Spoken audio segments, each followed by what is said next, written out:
alguns anos deixei meu trabalho de motorista de ônibus para ganhar a vida como caminhoneiro. No início, estranhei um pouco, afinal, eu não tinha mais horário fixo. Toda hora é hora.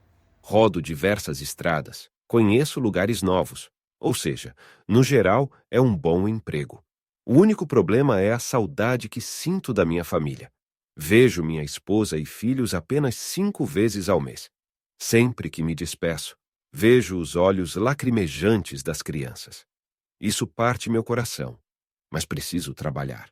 É para o bem deles. Numa noite qualquer, enquanto eu dirigia, ouvi a notícia de que um homem pedia carona para os caminhoneiros e depois os matava. Achei a notícia confusa, pois não citava o local, as vítimas, enfim. Não me importei com isso. Nem sei se deveria ter me importado. Durante uma parada num posto de gasolina, ouvi alguns caminhoneiros comentando sobre o homem que matava nossos colegas de profissão. Eles estavam muito assustados, temiam por suas vidas. Mas eu continuei despreocupado, continuei fazendo minhas viagens sem problema algum. Na véspera de feriado, minha esposa manda uma mensagem apavorada, pedindo para eu dar notícias. Coitada! Eu estava tão atarefado que fiquei sem conversar com ela e com meus filhos por 2 dias. Depois de concluir algumas entregas, voltei para casa e consegui passar um fim de semana inteiro com minha família. Cheguei em casa numa sexta-feira de manhã e só voltei ao trabalho na segunda. Eu realmente estava exausto.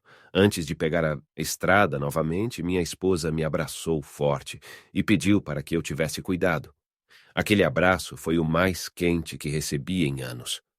De volta ao trabalho, ouço mais notícias sobre assassinatos.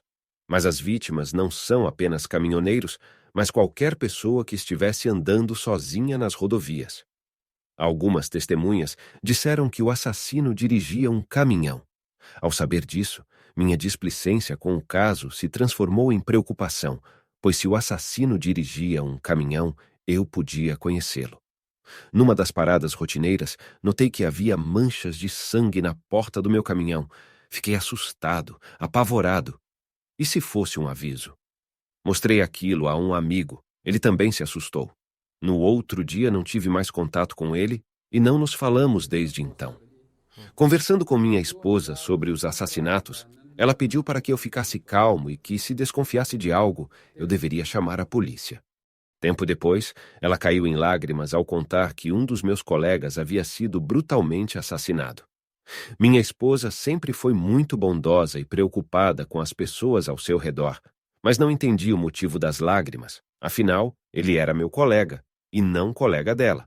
Na verdade, eles mal se falavam, apenas se cumprimentavam. Depois de saber da morte do meu colega, fiquei um pouco abalado. Ele também tinha uma família que o aguardava em casa. Durante uma viagem e outra, sempre encontrava alguns colegas, velhos conhecidos de profissão. Isso me distraía. Era bom. Num desses encontros, um amigo de longa data, que há muito tempo eu não via, disse que precisava me contar algo importante. Mostrar algo, melhor dizendo. Então, ele abriu a galeria de fotos do celular e mostrou algo que eu acreditava que só eu tinha permissão para ver. Minha mulher nua. Ele mostrou ao menos 10 fotos da minha esposa. Ela mandava essas fotos para o meu colega que havia sido executado. Eram amantes. Meu amigo ficou surpreso ao notar minha reação. Eu não esbocei reação alguma. Ele disse que me mostrou as fotos para eu não sentir pena daquele desgraçado que costumava ser meu colega, pois ele mandava as fotos da minha esposa para todos que conhecia. Depois disso, ele pediu para eu tomar muito cuidado, pois o homem no caminhão estava fazendo vítimas toda semana.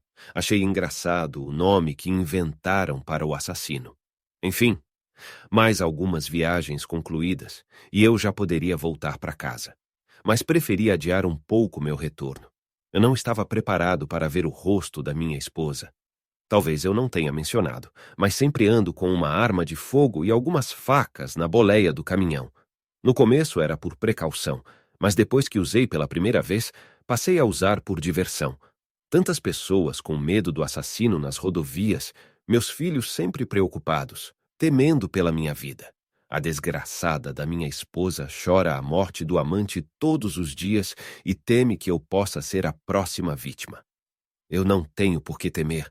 O homem no caminhão sou eu. Se gostou do relato que contamos para vocês hoje, curtam o vídeo, inscrevam-se no canal para ajudar ele a crescer e assim contaremos novos relatos.